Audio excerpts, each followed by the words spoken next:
الفاتحہ۔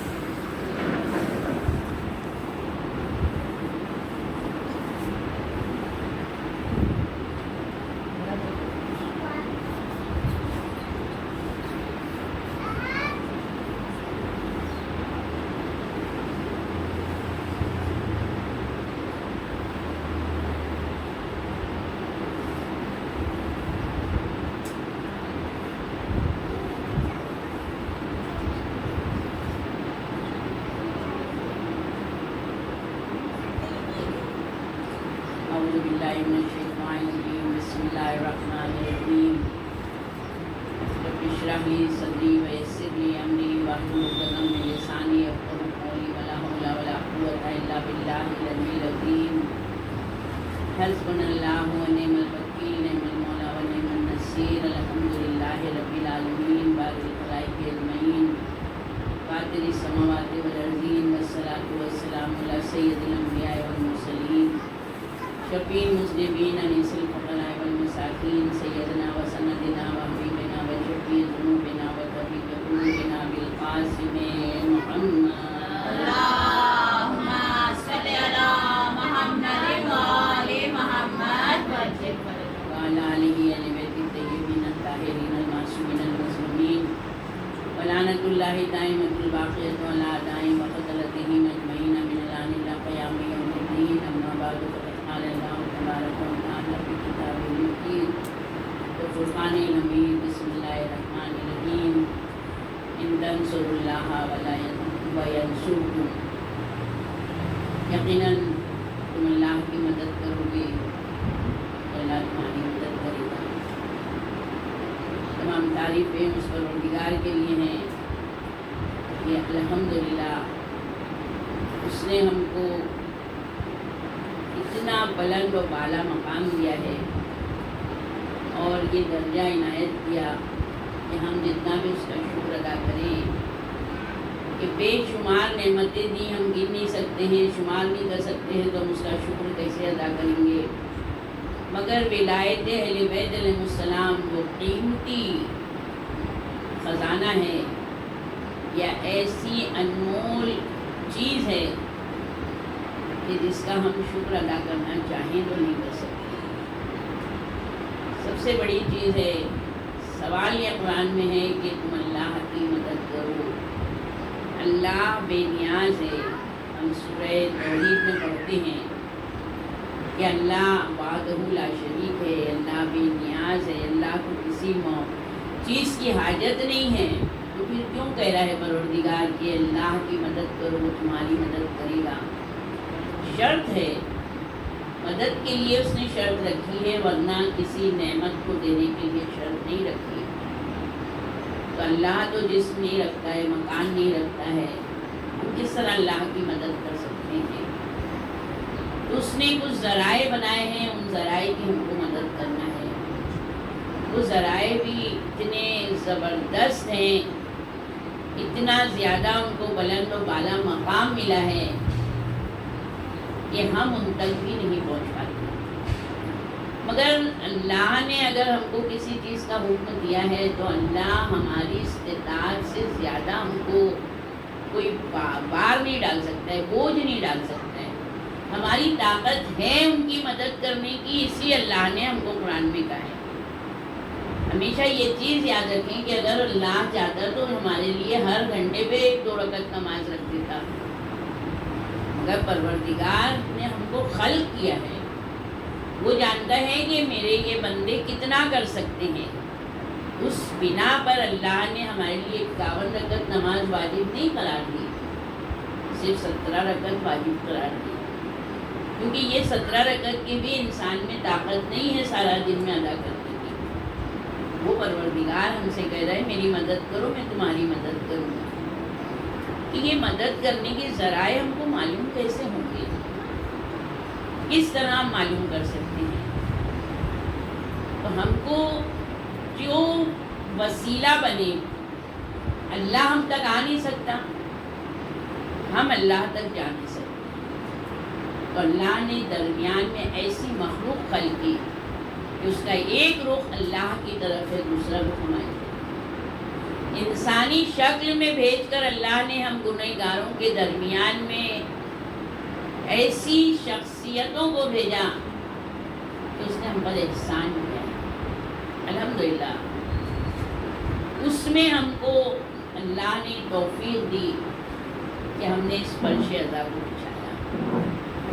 یہ فرش اعضاء کوئی معمولی فرش نہیں ہے. عام فرش ہیں، چادریں ہیں، قالین ہیں، مگر جس وقت مجلس امام حسین علیہ السلام کے لیے فرش بچھایا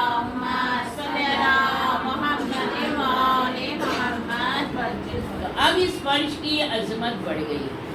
اس فرش پر جتنی دیر بیٹھے انسان صرف اللہ کا تذکرہ کرے، اللہ کا ذکر کرے، اللہ کی نعمتوں کو یاد کرے، امام حسین علیہ السلام کے غم میں غمگین رہے، امام حسین علیہ السلام کے ہر مصائب فضائل کو یاد کرے.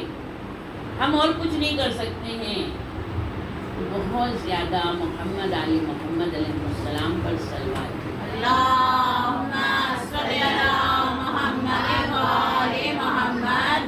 اب ہماری کچھ ذمہ داریاں ہیں. جیسے کہ ہم اکیلے بیٹھتے ہیں تو ہم چاہے زور سے پڑھیں چاہے آہستہ پڑھیں، یہ ہمارے اوپر ہے. مگر جب ہم محفل میں بیٹھتے ہیں تو ہر شخص کی آواز نکلنا چاہیے.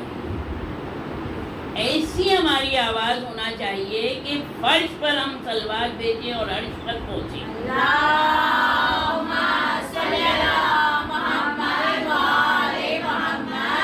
ایک چیز یہ یاد رکھیں کہ صلوات وہ چیز ہے کہ یہ ہم بغیر وضو کے بھی پڑھ سکتے ہیں.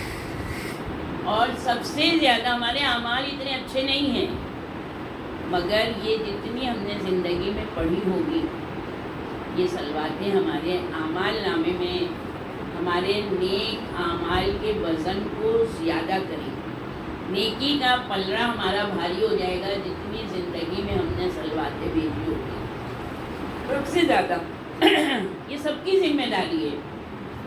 ہم سب امام حسین علیہ السلام کی صف میں بیٹھے ہیں تو اس فرش پر ہم کم سے کم بہترین صلوات بھیج کے اپنا حق ادا کر سکیں.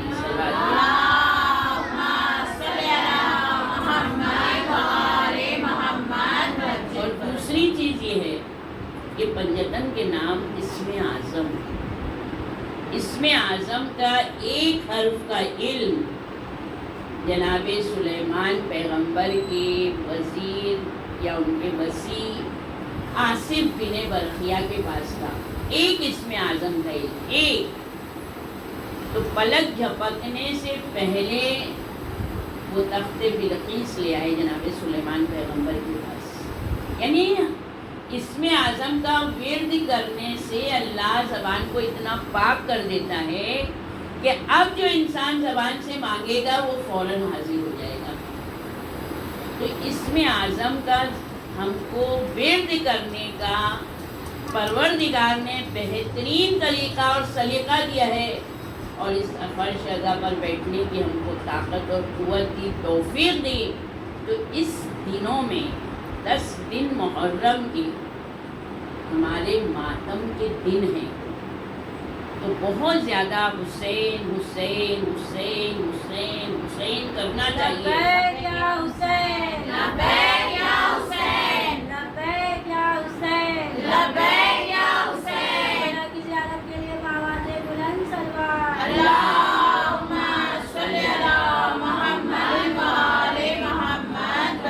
ہم جتنا زیادہ امام حسین کا ذکر، امام حسین کا، کیونکہ ایک نوحے کے بعد دوسرے نوحے میں مسلسل یہاں دیکھتے ہیں کہ سب منہ بن کے کھڑے رہتے ہیں. اگر ہم چاہتے ہیں کہ اس مجلس کی فہرست میں ہمارا نام آئے تو ہم کو حسین حسین حسین میں بھی ساتھ دینا ہے. اور یہ چیز آپ لوگ خود دیکھیں گی جب 10 دن آپ نے مستقل، اور پھر اس کے بعد 2 مہینہ، آپ کو 2 مہینے میں کیا نعمتیں نہیں ہیں جو آپ کو نہیں ملے گی. ہر نعمت ملے گی.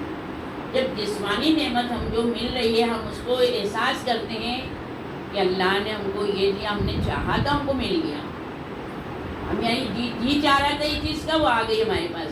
تو جب جسمانی نعمت کا وہ انتظام کر رہا ہے تو کیا روحانی ہم کو نعمتیں نہیں دے گا جو ہم کو نظر نہیں آئی گا؟ یقیناً دے گا۔ اس کے لیے ہم اس چیز پر غور کریں، کیوں ہم لوگوں کو حسین حسین بہت کرنا چاہیے؟ یا حسین بیہوڑے کو لوٹتی ہے، 10 منٹ کی بیہوڑے وہ ٹوٹتی ہیں خالی یا حسین کی۔ ہم کو اتنا زیادہ امام حسین کے اوپر گریہ کرنے کے ساتھ ساتھ ورد بھی کرنا چاہیے۔ ایک سلوات بھیجنا، اللہم صلی علی محمد وآل محمد وجل۔ ہر ایک چیز کا اپنا ایک مقام ہے، ایک درجہ ہے۔ یہ چیز یاد، چھوٹی چھوٹی چیزیں سے ہم کو بڑے بڑے مقام ملیں گے۔ بھئی اللہ نے ہم کو یہاں تک لے آیا، امام نے ہم کو توفیق دی، ہم سب اکٹھا ہو گئے۔ دیکھیں اگر ہم مجلس میں نہیں جا سکیں تو گریہ کریں، استغفار کریں۔ وہ کون سا گناہ ہے جو ہم نہیں پہنچ سکے مجلس میں؟ وہ کون سا گناہ ہے جو ہمارے آنکھوں سے اشک نہیں آ رہے؟ وہ کون سا گناہ ہے جو ہم بیٹھ نہیں پا رہے ہیں؟ یعنی ہم اپنے آپ میں متوجہ ہوں۔ اللہ کی مرضی نہیں تھی تو ہم مجلس میں نہیں جا سکے، امام کی مرضی نہیں تھی تو ہم نے نہیں، امام ہمارا، اللہ ہمارا مجبور نہیں ہے اور نہ مجبور کرتا ہے کسی کو، ہم کو آزاد چھوڑا ہے، یہ ہمارے اوپر ہے۔ ہم اپنی کتنی نیند تیاگیں گے، ہم کتنا آرام اپنا چھوڑیں گے، ہم کتنا آمادہ ہوں گے، یہ ساری چیزیں ہم کو اپنے آپ میں آمادگی پیدا کریں۔ ہر سال کے دنوں کی طرح محرم کے دن نہیں ہونا چاہیے۔ ہمارے چہرے سے غیر شیعہ دیکھ کے سمجھ جائیں کہ یہ انسان شیعہ ہے، اس کے چہرے کے اوپر غمگینی ہے۔ کہیں سے بھی ہمارے چہرے رونق والے نہیں نظر آئے۔ یہ احساس ہونا چاہیے ہم کو کہ ہم کس کا غم منا رہے ہیں۔ کسی کا ایک مرتا ہے، چاہے وہ باپ مرے، چاہے بھائی مرے، چاہے بیٹا مرے، چاہے شوہر مرے، کتنا ہماری کیا حالت ہوتی ہے؟ کیا ہم خوش ہوتے ہیں؟ ہم کسی سے خوش اخلاقی سے بات کر سکتے ہیں؟ کوئی اگر ہمارے سامنے ہنس لیتا ہے تو تکلیف ہوتی ہے کہ ہمارے گھر تو غم ہوا، یہ ہنس رہے۔ تو پھر جناب سیدہ اس فرش پر آتی ہے، کوئی آئے نہ آئے، ہمارے وقت کے امام کہتے ہیں میں تو آتا ہوں،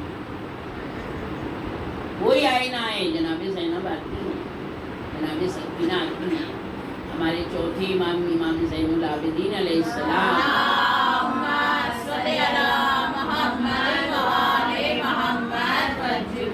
بہت ضروری ہے کہ ہمارا جس طرح ہم مجلس میں جسم و جان کے ساتھ بیٹھے ہیں، اپنی روحوں کو بھی ہم یہیں پر رکھیں۔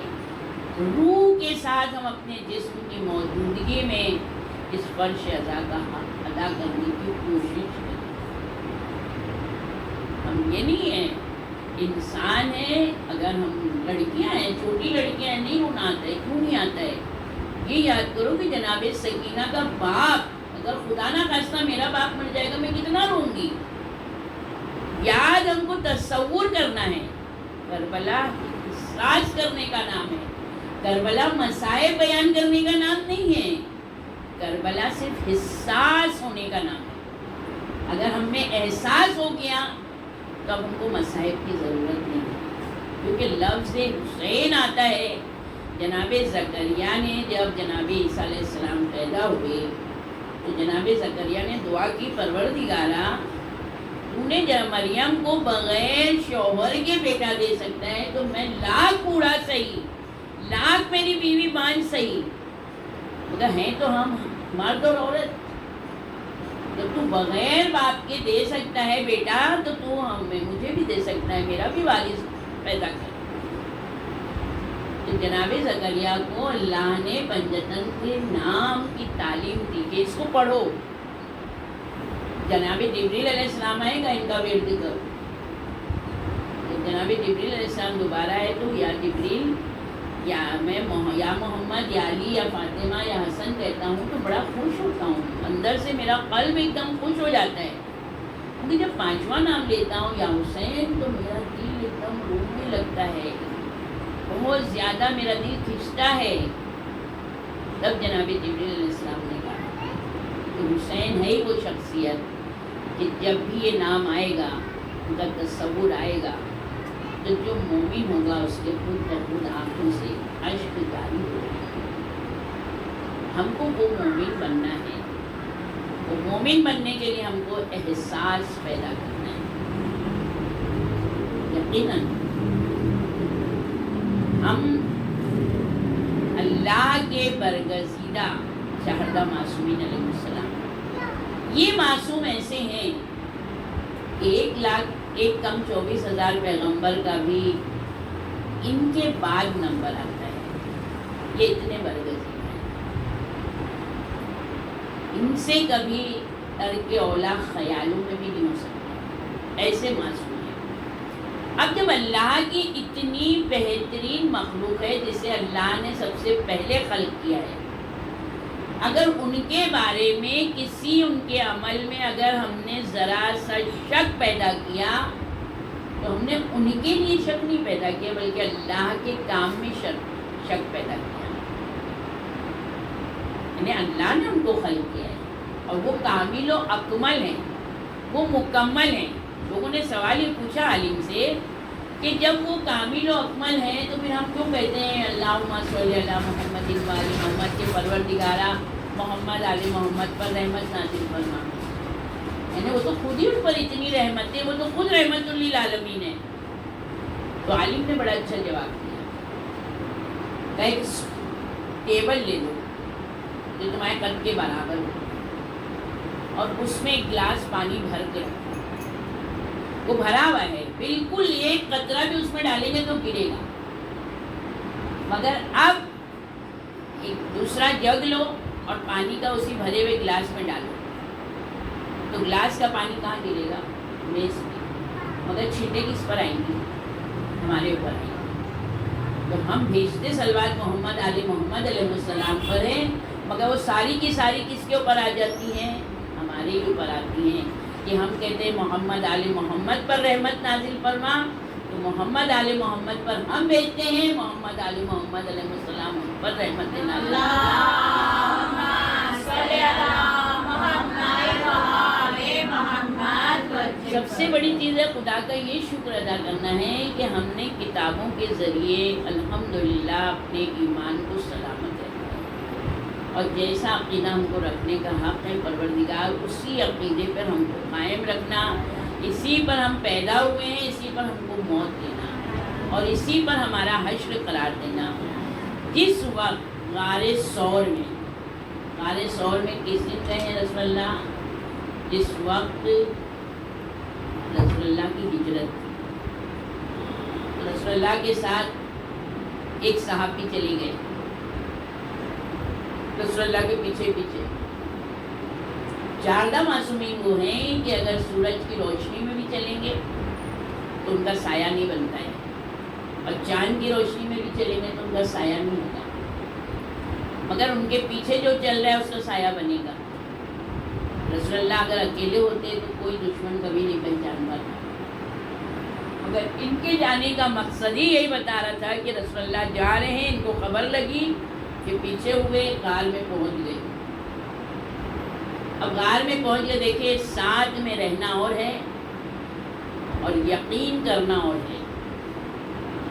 ساتھ میں رہتے ہوئے جہنمی ہو جائیں، یہ بدنصیبی، کتنی بڑی بدنصیبی۔ غار ثور میں دشمن کے خوف سے کہ دشمن آ رہا ہے، آوازیں آ گئی دشمنوں کی، رونے لگے۔ ظاہر سی بات ہے رسول اللہ تو ہیں، غار میں حفاظت کرنے والا پروردگار ہے، کائنات کا رسول وہ ہے، رسول کے جو 40 سردار کھڑے ہیں اور تلواریں کھینچے ہوئے ہیں، ان کے درمیان سے رسول اللہ نکل گئے، کسی نے نہیں دیکھا۔ تو وہی پروردگار یہاں بھی حفاظت کرنے والا ہے، مگر جس کے ایمان میں نقص ہوتا ہے تو رسول اللہ کی موجودگی میں بھی شک کرتا ہے۔ اب رسول اللہ نے دیکھا یہ تو رو رہے ہیں، ان کی رونے کی آواز جائے گی باہر، لیکن اللہ چاہے تو وہ آواز نہ جاوے، مگر ان کی ہر حرکت کو رسول اللہ نے کس طرح سے، جو ان کی پلاننگ تھی، پلاننگ کو کس طرح ملیامٹ کیا، آرام سے خوبصورتی کے ساتھ۔ یعنی دشمن جس طرح ہم سے سوال کرے ہم کو اس کا جواب دینا آنا چاہیے. اپنے عمل سے ہم بتائیں گے یہ ہے شیعت، یہ ہے امام کے چاہنے والے، یہ ہے عزاداروں کی منزلت. رسول اللہ نے ان کے اطمینان کے لیے کہا کہ میں دیکھ رہا ہوں جعفر کو کہ کشتی میں سوار ہے، اس کی دریا میں کشتی جو ہے تو اس طرح سے چل رہی ہے، بہت خوش ہے جعفر طیار. تو جعفر طیار افریقہ میں تھے، حبشہ میں تھے. اب یہ کہتے ہیں یا رسول اللہ واقعی کہ آپ دیکھ رہے اپنی آنکھوں سے، ان آنکھوں سے آپ کو دکھائی دے رہی ہے کشتی، یہ کشتی میں جناب جعفر طیار ہیں؟ رسول اللہ نے کہا ہاں میں ان آنکھوں سے دیکھ رہا ہوں، نظارہ دیکھ رہا ہوں، بڑی خوشی ہو رہی ہے مجھے. کہا یا رسول اللہ مجھے بھی دکھا سکتے ہیں؟ رسول اللہ نے کہا میرے قریب ہو. رسول اللہ نے ہاتھ پھیرا، کہا کہ ہاں رسول اللہ میں بھی دیکھ رہا ہوں کہ جناب جعفر کشتی میں بیٹھے ہیں، سارا سامان ہے، بڑے خوش ہیں. رسول اللہ کو دیکھ کے کہتے ہیں واقعی ہو. پھر رسول اللہ نے برابر کیا کہ آپ مدینہ دیکھو. مدینے میں دیکھا، سب مدینے میں اپنا جو ہے تو کام کاج میں لگے ہوئے ہیں. اب جو تھا تو ان کے دل میں خیال آ گیا کہ آج میرے دل کو پوری طرح یقین ہو گیا کہ معاذ اللہ معاذ اللہ معاذ اللہ رسول اللہ جادوگر ہیں. رسول اللہ کان سے کہتے ہیں کہ ابوبکر تم صدیق ہو. یعنی ان کا مطلب رسول اللہ کا یہ ہے کہ تم زندیق ہو، صدیق نہیں ہو. یہ لوگوں نے علی علیہ السلام کے خالی حق کو ہی نہیں غصب کیا ہے. علی علیہ السلام کے جو القاب ہیں، پہلے نے صدیق لے لیا، دوسرے نے فاروق لے لیا، تیسرے نے غنی لے لیا. جس وقت علی علیہ السلام کی حدیث ہے میں فاروق اعظم ہوں، میں صدیق اکبر ہوں، اور میرے مولا کے سے زیادہ غنی کون ہو سکتا ہے؟ کہ صبح سے لے کے شام تک مزدوری کرتے تھے، جو مزدوری کے پیسے ملتے تھے گھر آنے تک کے غلام خریدتے تھے اور آزاد کر دیتے تھے. تو میرے مولا سے زیادہ غنی کون ہوگا؟ مگر سارے القاب چھین لینا آسان ہے، منصب خلافت لے لینا آسان ہے، مگر اسلام کی محافظت کرنا بہت سخت ہے. ایک سلوات دیتے ہیں آپ کو. اللہم صلی علی محمد و آل محمد. پہاڑ کرتے ہیں نادے علی علی، جنگل پہاڑ کرتے ہیں نادے علی علی، مشکل کو سب کی حل کرو مشکل کشا علی، نعرے حیدری یا علی. نعرے سلوات. اللہم صلی علی محمد و آل محمد. دشمنان اہل بیت لعنت بے شمار لعنت. تو یقیناً کربلا امام حسین 2 تاریخ کو پہنچے تھے، مگر کربلا کی زمین جو ہے یہ جنت کا ایک ٹکڑا ہے. اچھا ہاں الحمدللہ ہمارے آگے محدثین، ہمارے راوی کوئی بھی روایت ایسے ہی نہیں پیش کرتے، بہت زیادہ تصدیق ہوتی ہے ہر ایک چیز. اگر کوئی حدیث عقل میں نہیں آتی ہے تو وہ امام زمانہ سے استغاثہ کرتے ہیں. سلیم ابن قیس ہلالی بک ہے یہ. سلیم نے امام سے سن کے حدیث لکھی ہے خود براہ راست. کہ علی علیہ السلام کی سنی ہوئی حدیث جب امام حسن علیہ السلام کے پاس آئے تو انہوں نے یہ تصدیق کی کہ میرے بابا نے یہ حدیث کہی ہے. پھر وہ حدیث لے کے جب امام حسین کے پاس آئے تو امام حسین علیہ السلام نے کہا یقیناً میرے بابا نے حدیث کہی ہے. جتنے اماموں تک وہ زندہ رہے انہوں نے تصدیق کرائی. نہیں سلیم ابن قیس میں آپ کو جتنی فضیلتیں اہل بیت علیہ السلام کی وہ کتاب آپ کو پڑھیں. ہر شیعہ کے گھر میں اگر قرآن ہے تو مفاتی ہونا چاہیے، نہج البلاغہ ہونا چاہیے، سلیم ابن قیس ہلالی کی کتاب ہونا چاہیے، صحیفہ سجادیہ جس کو صحیفہ کاملہ کہتے ہیں، یہ کتابیں ہونا ضروری ہے ہر شیعہ گھر میں. یہ اماموں نے ہم کو دیا ہے خزانہ اگر شیعت کو جاننا ہے تو. بہرحال کربلا جنت کا ٹکڑا ہے. ایک مرتبہ الحمدللہ ہم بھی فخر سے کہتے ہیں. آج ہم نے 4 مجلس کی, اس سال ہم نے بہت مجلسیں کی, یعنی نیک کام کرنے میں فخر محسوس کرتے ہیں. تو کعبہ جس جگہ پر ہے, مکہ کی سرزمین نے بھی فخر کیا ایک مرتبہ. ہر مخلوق اللہ کی ایک دوسرے پر فخر کرتی ہے. اللہ نے کعبے کی یعنی اس زمین کو منزلت یعنی منزلت کے اعتبار سے بڑا درجہ دیا ہے. مسجد نبوی جہاں ہے اس زمین کو فضیلت دی, کوفہ ہے اس کو فضیلت دی ہے. تو اس طرح کعبے کی سرزمین کہہ رہی ہے مجھ سے زیادہ بہتر کون سی زمین ہوگی. اللہ نے مجھ پر اپنا گھر رکھا. پوری کائنات کا مسلمان میرے پاس آتا ہے حج کرنے کے لیے. کون مجھ سے زیادہ خوش نصیب ہوگا, کون مجھ سے زیادہ منزلت میں ہوگا. اتنی فضیلتیں اس نے بیان کی کہ پروردگار کی وحی آئی, خاموش ہوتا کہیں تیرا یہ فخر تجھے ڈبو نہ دے. پروردگارا تو نے ہی تو بخشا کہ اگر ایک زمین نہ ہوتی تو میں تجھے بھی فضیلت نہیں دیتا. اب کعبے کی زمین کہتی کون سی فضیلت, کون سی زمین؟ کہ وہ زمین جو تیرے خلق کرنے سے ہزاروں سال پہلے خلق ہوئی ہے. اب پروردگار کو وضاحت کر دے کہ وہ زمین جو جنت کا ٹکڑا ہے, کا واضح کر کیوں ہے وہ جنت کا ٹکڑا.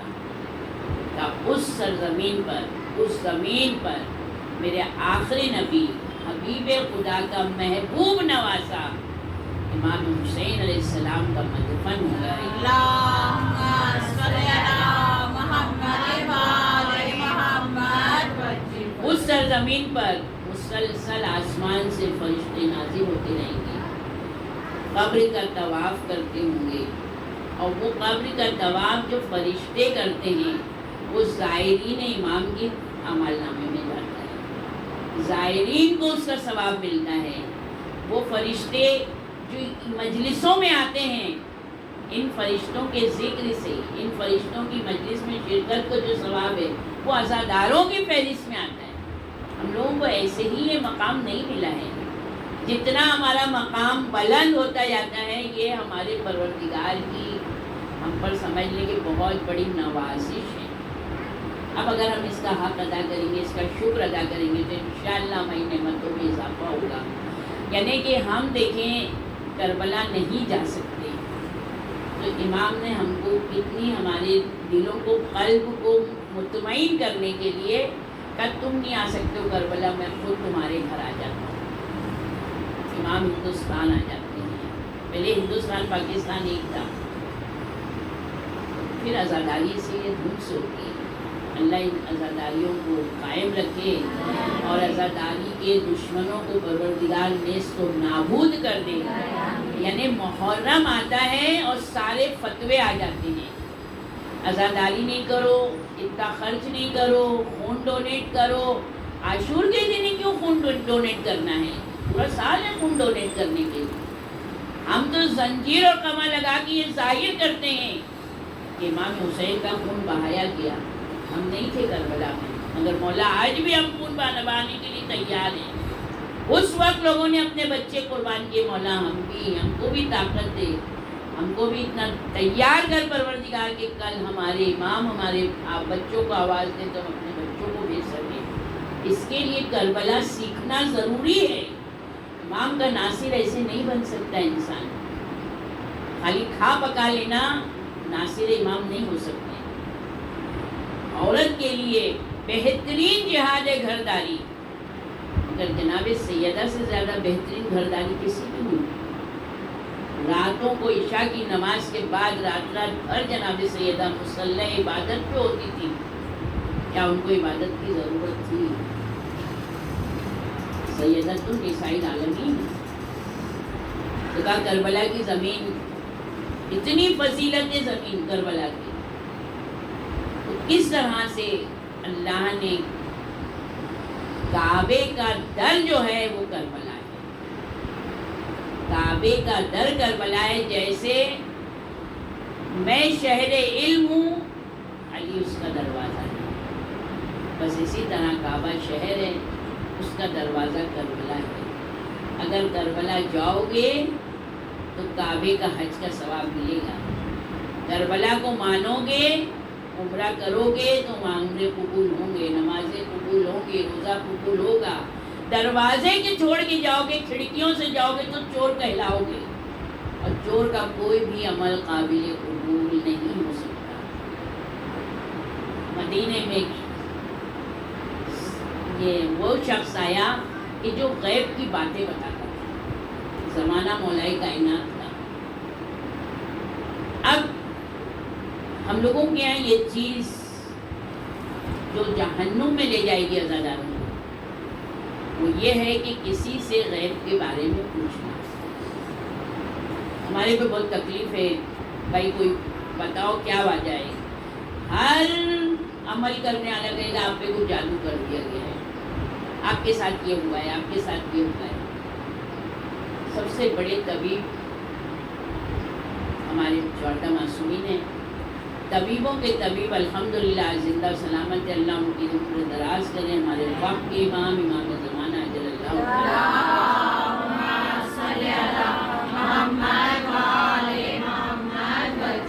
اگر ساری طبیب لا علاج کر دیں، اگر ہم امام سے استغاثہ کریں، اور زندگی ہے تو دوبارہ ملتی ہے.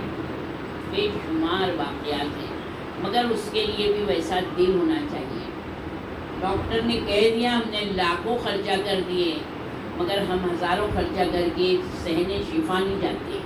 یہ توفیق الہی ہے، یہ توفیق الہی ہے جو حسین غریب کو طبیبوں کا طبیب مانے، جو امام رضا غریب کا ایسا روزہ ہے جہاں صحن شفا بنا ہوا ہے. اگر ہم لاکھوں خرچ کر دیتے ہیں مگر ہزاروں خرچ کر کے نہیں جاتے.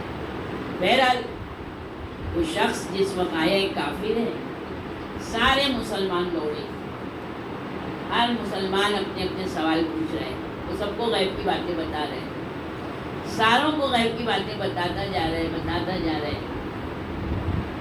وہیں پر ایک عالم بھی ہے. مولائے کائنات کا زمانہ نہیں ہے، کوئی بادشاہ کا زمانہ ہے. وہاں کے جو عالم تھے، اب لوگوں نے کہا کہ وہ شخص آیا ہے اور وہ کافر ہے، کہیں لوگ کافر نہ ہو جائیں اس کا علم جان کے. تو جب بھی اسلام کو ضرورت ہوئی ہے تو یا تو امام نے مدد کی یا امام کے ماننے والوں نے مدد کی، باقی کوئی نہیں. وہ بھی شیعہ عالم، وہ شیعہ عالم کو بلایا گیا کہ بھائی ان کو جواب دو. وہ بھی بادشاہ نے اس وقت کے، کہ بھائی ان کو جواب دو. اب جب وہ آئے عالم، مٹھی میں کچھ لے کر آئے تھے، اس کے سامنے بیٹھے. سب سے پہلے عالم نے اس نے پوچھا کہ کچھ پوچھئے، بادشاہ کا حکم ہے کہ آپ ان سے کچھ پوچھئے. تو عالم کہتے ہیں کہ میں جاہل سے کیا پوچھوں. یعنی وہ اپنے مذہب کا عالموں میں سے تھا، خالی جادوگری میں نہیں تھا، کیونکہ اس نے ایسے اسم کا ورد کیا تھا کہ اللہ نے اس کو حکمت دے دی تھی. یعنی غیروں نے ہمارے یہاں اسم کو کا ورد کر کے اس کو یعنی اپنے میں قذف کیا، اور وہ ساری چیزوں میں ماہر ہو گئے. ہمارے پاس چیزیں رہ کے ہم نہیں کرتے ہیں. تو جیسے ہی کہا نا کہ جاہل سے کیا سوال کروں، وہ کہتا ہے کہ آپ کو کیا پتا میں کتنا بڑا عالم ہوں، آپ سوال تو کریے میں آپ کو جواب دوں گا. کا سوال تو میں بعد میں کروں گا، خالی تو یہ بتا دے کہ میرے ہاتھ میں کیا ہے. جیسے ہی کہا کہ میرے ہاتھ میں کیا ہے،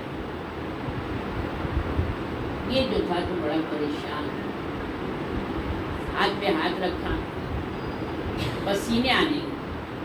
عالم کہتے بس 8 دن سے تو مسلسل سب کو علم غیب بتا رہا تھا، میری مٹھی میں تیرے سامنے موجود چیز کو نہیں بتا پا رہا ہے. نہیں بتا تو سکتا ہوں، مگر مجھے حیرت ہے کہ آپ کے پاس آئی کیسے. کیا ہے کہ فلاں فلاں فلاں کوئی یعنی برف کی وادی ہے، پہاڑ ہے، اس پہاڑ کی چوٹی پر ایک پیڑ ہے، اس پیڑ کے اوپر ایک پرندے نے گھونسلہ بنایا ہے، اس کی مادر نے انڈا دیا ہے، وہ یہ۔ اب جو عالم نے ہاتھ کھولا تو وہ انڈا ملا۔ تم نے صحیح کہا، میرے حیرت کی کہ آپ کو ملا کیسے وہاں سے انڈا؟ پھر عالم نے اپنا ہاتھ بند کیا، ٹھیک ہے اب بتا کہ اب میرے ہاتھ میں کیا ہے؟ تو کہتا ہے جہاں سے وہ انڈا آیا تھا وہ انڈا پہنچ گیا اپنی جگہ پر۔ یہ کس کی مدد سے ملی؟ عالم کی مدد کس نے کی؟ اب اس کے بعد انہوں نے سجدہ گاہ، جس کو ہم مہر کہتے ہیں، وہ انہوں نے ہاتھ میں کہا آپ بتا میرے ہاتھ میں کیا ہے؟ اب اس نے جو دیکھا کہا کہ میں حیرت ہوں، کس چیز کی ہے؟ کہا آپ کے ہاتھ میں جنت کی مٹی ہے۔ کہا جنت کی مٹی ہے؟ تیرا یقین، تیرا علم کہہ رہا ہے جنت کی مٹی ہے؟ کہاں، میرا علم کہہ رہا ہے، میں یقین کی منزل پہ ہوں کہ آپ کے ہاتھ میں جنت کی مٹی، یہ کیسے آ گئی آپ کے ہاتھ میں؟ کہا اگر واقعی یہ جنت کی مٹی ہے، میں نے مٹھی بولی، تو پھر یہ ہر شیعہ کے گھر میں جنت کی مٹی ہے ہمارے یہاں۔ یہ جنت کی مٹی ہر شیعہ کے گھر میں ہے۔ تو کہتا ہے دیکھ تیرا علم کہہ رہا ہے یہ جنت کی مٹی کہاں ہے؟ تو پھر اس وقت کہا کہ یہ کربلا کی مٹی ہے، کیا امام حسین علیہ السلام شہید ہوئے اور اللہ نے اس زمین کو کربلا کا نام دیا ہے، اور کربلا زمین جنت کا ٹکڑا ہے۔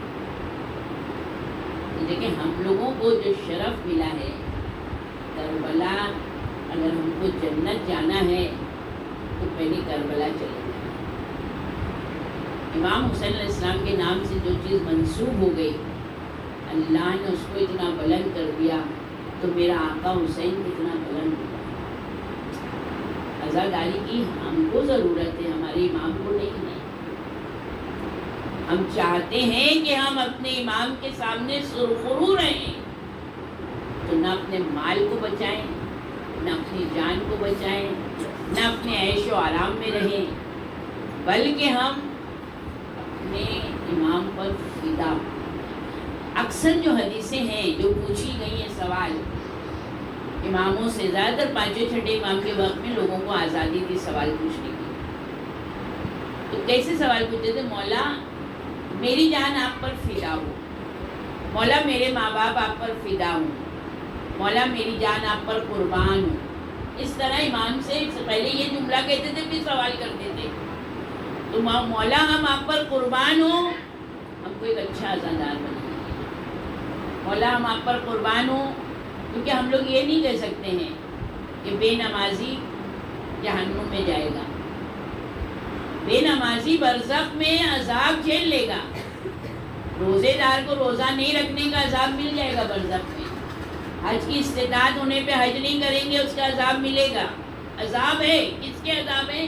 احکام کے عذاب ہے، مگر عقیدہ اگر ہوگا تو عذاب کے بعد ہم پوری طرح پیور کر کے جنت میں جائیں گے۔ عقیدہ جنت میں لے کے جانے والا ہے۔ اگر ہم چاہتے ہیں کہ ہم اپنے عقیدے پر سلامت رہیں تو پھر اس صف اعضاء کی اہمیت کو سمجھتے ہوئے اپنے امام سے اپنے آپ کو منسلک رکھیں۔ بہت قربانیاں دی ہیں لوگوں نے، جب جا کے ہم کو یہ عزاداری ملی ہے۔ متوکل لعنت اللہ، یزید جیسے نے ابھی نہیں بند کرنا، ابھی نہیں بند کرنا، یزید جس نے امام حسین علیہ السلام کو شہید کرنے کے بعد میں بھی اہل حرم کو قید کیا۔ یزید کے بعد اگر کوئی آیا ہے تو سب عبد الملک بن مروان، ولید بن مروان، یہ سارے ہارون رشید، مامون رشید، سب ظالم، مگر متوکل جو آیا ہے وہ یزید ثانی تھا۔ اس نے بہت شیعان علی کو قتل کیا۔ اگر جاسوس چھوڑے تھے، اگر کہیں سید مل جاتا تھا، پہلے سیدوں کے جسم سے خوشبو آتی تھی، اس خوشبو کے ذریعے جاسوس بتا دیتے تھے کہ وہاں سید کا گھر ہے، سید رہتا ہے، اور سید قتل کر دیے جاتے، یعنی ان کے لیے دن میں روزی کمانا مشکل تھا، بیوی بچے مہینوں کھانے کو ترستے تھے۔ تو متوکل کی ماں کو کوئی منت تھی، اس نے مان لی۔ اس نے اپنے جو وزیر خزانہ تھا احمد بن خزیب ایک رات بلایا۔ اب جب رات میں بلائے گی تو ظاہر سی بات ہے کہ ڈر تو لگے گا انسان کو۔ پہلے صبح پہنچے، کہ ابن خزیب یہ 1000 درہم ہے، 1000 درہم یہ دینار ہے، یہ لے جاؤ اور یہ غریبوں میں بانٹ دو، مگر جس غریب کو دینا اس کا نام لکھ لینا۔ اب احمد ابن خزیب یہ آئے، انہوں نے یہ جو غریب ان کے سامنے تھا ان کو پیسے دیے، تو 300 درہم یا دینار بڑھ گئے۔ اب ان کے پاس 700 باقی ہیں۔ 700 ان کے پاس ہیں کہ رات ہوئی، کہ رات آدھی رات کے ٹائم کسی نے دروازہ کھٹکھٹایا، ابن خزیب گئے، بازو میں ان کے سید پڑوس میں سید رہتا تھا۔ انہوں نے کہا دیکھیے آپ جانتے ہیں کہ آپ کا حاکم جو ہے ہم کو اتنا قتل کر رہا ہے علی کے چاہنے والوں کو، سیدوں کو، کہ ہم دن میں باہر نکل نہیں سکتے ہیں، ہم کو روزی نہیں ملے گی، رات میں ہم کو کون کام دے گا؟ اس وقت میرے بچے اور بیوی بھوک سے اتنا بلک رہے ہیں کہ برداشت نہیں ہوا تو میں آپ کے دروازے پر۔ حقیقی چاہنے والا امام کا وہ ہوتا ہے کہ جب جان حلق میں آ جاتی ہے نا تب مانگتا ہے، ورنہ جب تک مانگتا نہیں۔ یہ مانگنا اچھا شیوا نہیں بتایا گیا ہے۔ ابن خزیب کیا کرتے ہیں، اس کو 1 درہم دے دیتے ہیں، 1 درہم دے کے وہ چلے گئے۔ جب وہ بند کر کے دروازہ بستر پہ لیٹنے لگتے تو ان کی بیوی پوچھتی اب رات میں کون آیا تھا؟ تو اپنے پڑوسی سید آیا تھا، اس نے جو ہے تو بہت بھوک سے اس کے بیوی بچے پلک رہے تو میں نے 1 درہم دے دیا، وہ خوشی سے لے کے چلا گیا۔ اس کی بیوی رونے لگی، کہا کہ ابن خزیب تیرا حاکم سیدوں پہ اتنا ظلم ڈھا رہا ہے کہ قتل کر رہا ہے، اس کے بیوی بچے بھوک سے تڑپ رہے ہیں، اس کو روزی نہیں ہے، انہیں جو کھائے پیے ان کو بانٹ رہا ہے اتنا پیسہ، اور وہ غریب کو 1 ہی روپیہ دیا، 1 ہی درہم دیا۔ یہ کیا بات ہے؟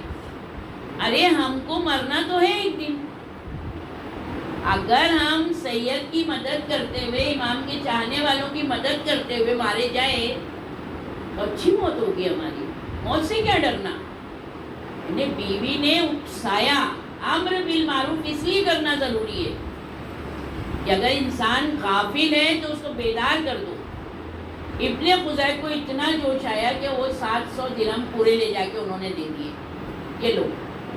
ادھر سید کو گھر میں وہ 700 درہم دے کے واپس آئے کہ ان کی بیوی نے، سید کی بیوی نے کہا کہ ابن خزیب نے اتنی بڑی رقم دی ہے، چلو پہلے وضو کرو، مصلی پہ ہم اس کے لیے دعا کریں کہ اللہ اس کو حاکم کے شر سے محفوظ رکھے، اس نے ہم سیدوں کی اتنی بڑی مدد کی۔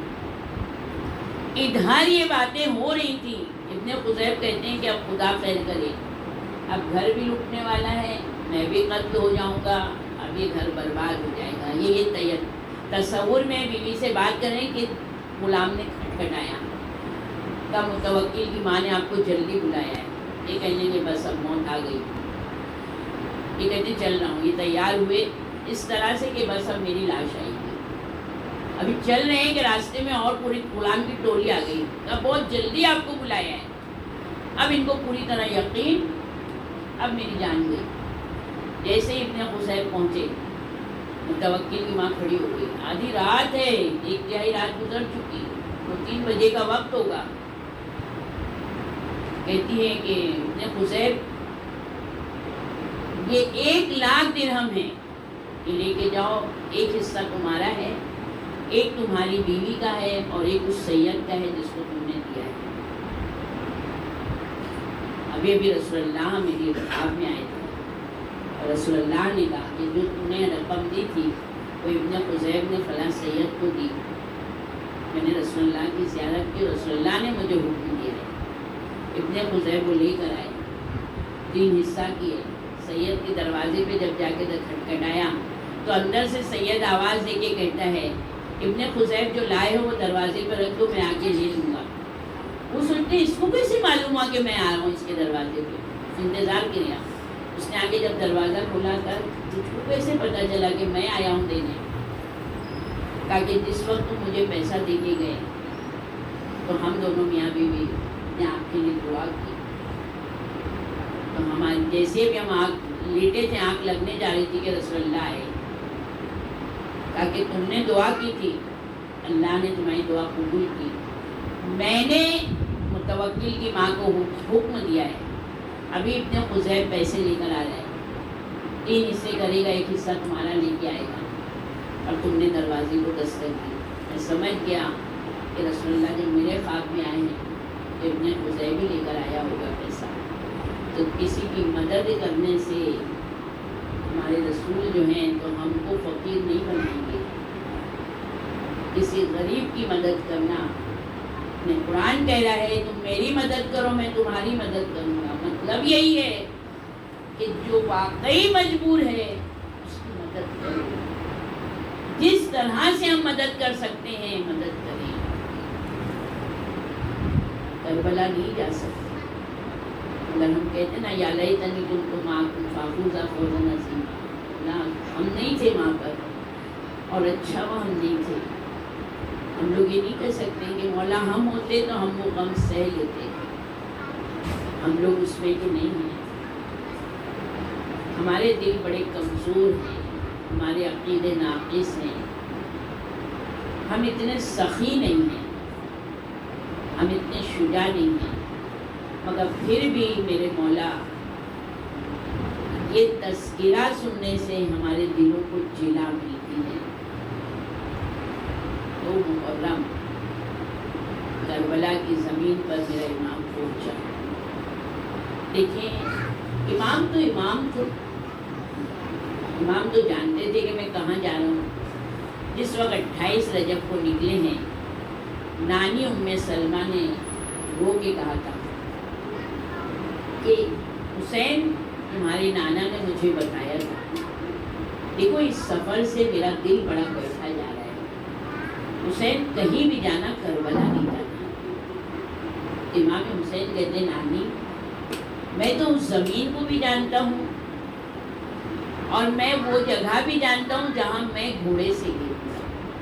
نانی میں یہ بھی جانتا ہوں کہ مجھے بے غسل و کفن چھوڑ دیا جائے. جناب ابن سلمہ بہت روتی ہے. امام حسین علیہ السلام ہاتھ بڑھاتے ہیں, ایک مٹھی میں مٹی لیتے ہیں, کہتے ہیں نانی یہ مٹی بھی ایک شیشی میں رکھ دیے. جو میرے نانا نے آپ کو مٹی دی تھی وہ شیشی کی مٹی اور اس شیشی کی مٹی, جس دن یہ خون بن جائے گی آپ سمجھ لیجیے گا آپ کا نواسا شہید ہو گیا. جناب ابن سلمہ کہتی ہے بیٹا کس طرح برداشت کروں گی, کا نانا کا وعدہ ہے اسلام کو بچانا ہے نانی, اسلام سسک رہا ہے, اسلام کو میرا خون چاہیے ہے نانی. وہ جتنا بڑا ظالم ہو حسین اتنا بڑا مظلوم بن کے حسین اسلام کو بچائے گا. وہ میرا امام کربلا پہنچا ہے. کربلا امام کا گھوڑا رک گیا, امام اس گھوڑے سے اترے, دوسرے گھوڑے پہ سوار ہوئے. وہ گھوڑا کے آگے نہیں بڑھتا. انسان تو انسان, جانور بھی جانتا تھا کہ ہماری منزل مقصود کربلا ہے. کہتے ہیں 7 گھوڑے امام نے بدلے ہیں مگر کسی گھوڑے نے قدم آگے نہیں بڑھایا. اب امام کہتے ہیں عباس جاؤ یہاں کے جو بزرگ ہیں ان کو بلا کے لاؤ. بزرگ آئے. امام کہتے ہیں بتاؤ اس سرزمین کا نام کیا ہے. کوئی کہتا ہے یثرب, کوئی کہتا ہے چت فرات, کوئی کچھ کہہ رہا ہے, کوئی کہہ رہا ہے غازریہ ہے, کوئی نینوا کہہ رہا ہے. یثرب مدینے کا نام تھا. کوئی غازریہ کہہ رہا ہے, کوئی نینوا کہہ رہا ہے. امام کہتے ہیں اور بھی کوئی نام ہے. تو ایک بزرگ کہتا ہے ہاں مولا اس زمین کا نام کرب و بلا ہے. کرب اور بلا، جہاں کے اوپر سوائے مصیبتوں کے، بلاؤں کے، آزمائش کے یہاں پر سکون نہیں ہے۔ امام کہتے ہیں بس یہی ہماری منزل مقصود ہے، یہیں پر خیمے لگائے جائیں گے۔ نہر علقمہ کے کنارے جناب عباس کہتے ہیں آقا سب سے زیادہ یہ جگہ جو ہے مناسب ہوگی کہ ہوا آئے گی، گرمی کا زمانہ ہے، عورتیں بچے ساتھ ہیں، کم سے کم اس ہوا سے لطف اندوز ہوں گے۔ امام کے علم میں تھا کہ یہاں سے خیمے ہٹیں گے، مگر جناب عباس کا جوش و ولولہ تھا۔ جناب سید سجاد بھی مثل جناب عباس سب نے خیمے لگائے، بیویاں اتری، ساری بیویاں تو اتر گئیں، مگر جناب زینب عجیب بے چین ہیں۔ جناب زینب کہتی بھیا اور کسی زمین پر مقام کریں، کہ زینب یہی ہماری منزل مقصود ہے۔ یہ کہتی بھیا ہال آ رہا ہے، میں کیسے ہماری سے باہر آؤں؟ کہ زینب تجھے اترنا ہوگا، زینب یہی ہمارا مقام ہے۔ جیسے ہی کہتے ہیں محمل کا پردہ ہٹا، جناب زینب نے سر آگے بڑھایا ہی تھا، کہتے ہیں ایسی ہوا چلی کہ ذرا سی زینب کے سر سے ردا ہٹی اور سارا سر درد آلود ہو گیا۔ کہتی بھیا خیر کرے، ایسی ہوا تھی کہ میں غبار آلود ہو گئی، خدا خیر کرے میرا بھیا سلامت رہے۔ اب زینب با مشکل تمام ہماری سے باہر آئی، خیمے میں گئی، سارے مسافر تھکے ہوئے تھے، بیوی بچے سو گئے، دن گزر گیا۔ جب رات آئی جناب زینب ٹہل رہی ہے خیمے میں، رات گزر گئی، صبح جب ہوئی کہ اماں فضا میرے بھیا کو بلائیں۔ جب امام حسین نے کہا کیا ہوا زینب؟ کہا بھیا یہاں سے چلے، میں رات بھر سوئی نہیں ہوں۔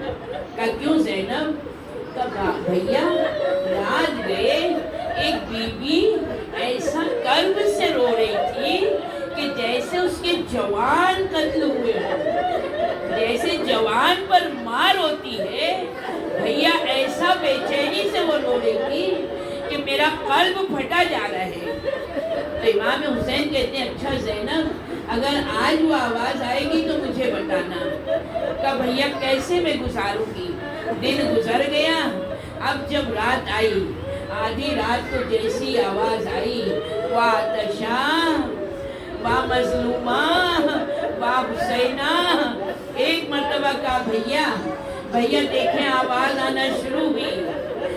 میرے مولا نے جناب زینب کے کندھے پر ہاتھ رکھا، یقیناً ہاتھ اسی لیے رکھا ہوگا ایک بھائی اپنی بہن کو مطمئن اسی طرح کر سکتا ہے، اسی لیے بہن اپنے بھائی کی منتظر ہوتی ہے۔ کہ زینب تو نے پہچانا نہیں؟ کہ نہیں بھیا، کہ یہ کوئی اور نہیں، یہ ہماری ماں ہے، ہماری ماں کی آواز ہی مرثیہ ہے، میری ماں کی آواز میں ہی مرثیہ ہے، نوا غم ہے، یہ ہماری ماں ہے۔ زینب ہم نے کربلا کے لیے مدینہ چھوڑا، اسی دن سے اماں نے بقیہ چھوڑا، کربلا کی سرزمین پر جہاں میں گھوڑے سے گروں گا، زینب میری ماں اس زمین کو بالوں سے صاف کر دے۔ آ گیا قافلہ، اتر گئے، خیمے لگ گئے۔ ایک مرتبہ حسین نے کہا کہ جاؤ اہل قریہ کو بلا کر لاؤ۔ بقافلہ بنی اسد کے لوگ آئے جو وہاں پر اطراف میں بسے ہوئے تھے، سب کے سب آئے۔ امام نے ان کے بزرگ سے کہا ہم یہ زمین خریدنا چاہتے ہیں۔ دیکھیں مسجد امام باڑہ بننے کے لیے ہم کسی قصبی زمین پر نہیں آ سکتے۔ امام کہتے ہیں اس زمین کو بیچنا چاہو بیچ دو میرے ہاتھ۔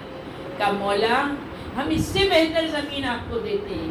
مولا یہاں نہ ٹھہریے، یہ بڑی آفتوں والی مصیبتوں والی جگہ ہے۔ امام کہتے ہیں نہیں مجھے یہی زمین چاہیے۔ کہا مولا 60,000 درہم میں۔ امام نے 60,000 درہم دیے۔ جیسے ہی امام نے پیسے دیے، جناب زینب جناب عباس سے کہتی ہیں بھیا سے کہنا زمین کا قبالہ علی اکبر کے نام لکھے۔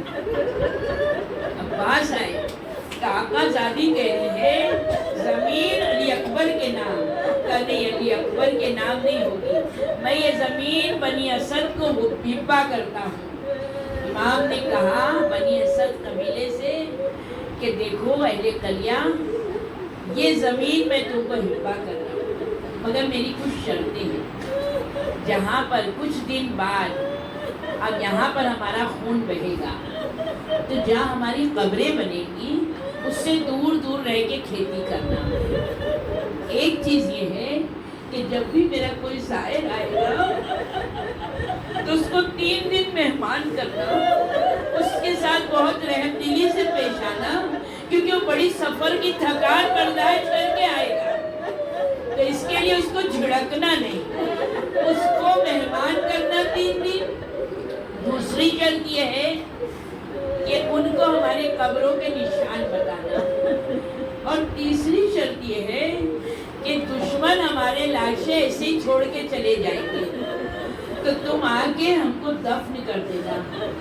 پھر امام نے مردوں سے کہنے کے بعد عورتوں سے کہتے ہیں دیکھو اگر تمہارے مرد حاکم کے ڈر سے ہمارے لاشیں نہیں دفنائیں گے تو تم پانی بھرنے کے بہانے آنا اور ہماری لاش پر مٹی ڈال دینا۔ اس کے بعد امام جو چھوٹے چھوٹے بچے تھے ان سے کہتے ہیں کہ دیکھو ہمارے ساتھ بھی بچے ہیں تو تم بچوں یہاں کھیلتے ہوئے آنا، اگر تمہارے ماں باپ ہماری لاشیں نہ چھپا سکے تو تم کھیلتے کھیلتے ایک ایک مٹی اٹھانا، ہماری لاشوں کو اتنا ڈھانک دینا کہ کھلی نہ رہ جائے۔ ہمارے ساتھ بھی بچہ ہے۔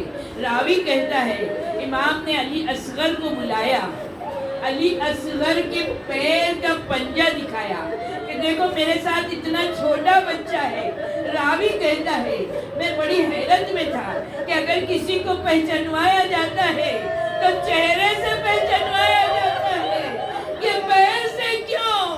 مگر جب شام غریبہ علی اصغر کا سر جدا ہوا، پیر کے ذریعے علی اصغر پہچانا گیا کہ حسین کے قافلے میں 6 ماہ کا بچہ بھی تھا۔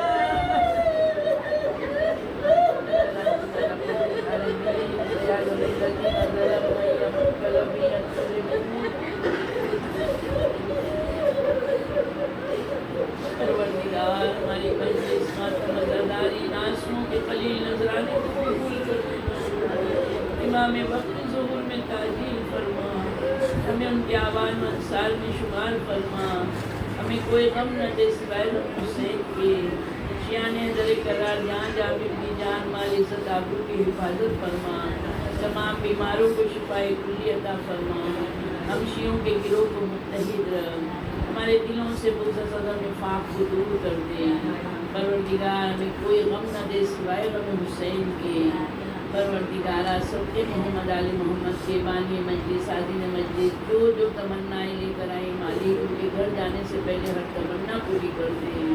ہمارے سب سے بڑی تمنا یہی ہے میرے مالک کہ ہم کو کربلا کعبہ کی زیارت نصیب فرمائے۔ پروردگارہ سب کے محمد آل محمد علیہ السلام کے جو رزق سے اس وقت پریشان مالک ان کے رزق کے دروازے کھولے، مقروض کے قرض کو ادا کرتے ہیں۔